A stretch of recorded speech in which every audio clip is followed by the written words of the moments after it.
Here we go, we got this puppy over here. This is methane.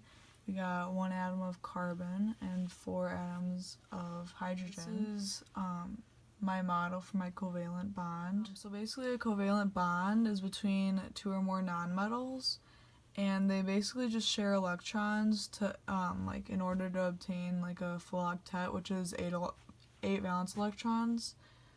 And they bond because of high electronegativity. The reason they share their electrons is because they just want to become a more stable molecule.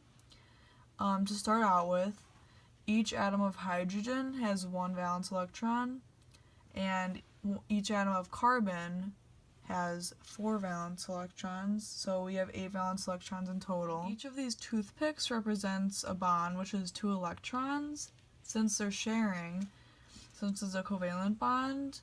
So hydrogen, if it's connected to this toothpick, hydrogen gets 2 electrons. All the hydrogens get 2 electrons if they're connected to the toothpicks, which they are. And since carbon is connected to the toothpicks on each side, 2, 4, 6, 8.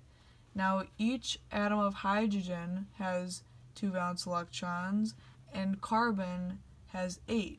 And hydrogen only needs 2 valence electrons in order to fill its outer shell, but carbon, like most atoms, need 8 valence electrons.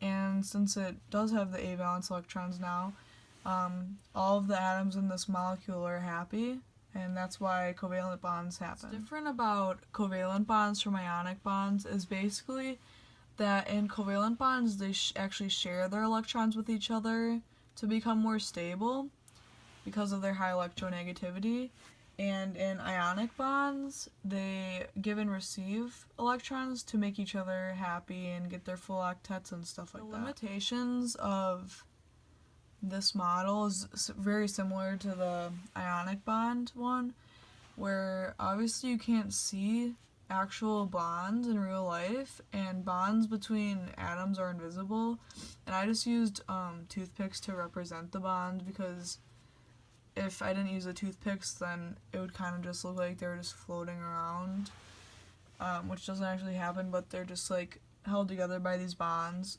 which is shown by the toothpicks.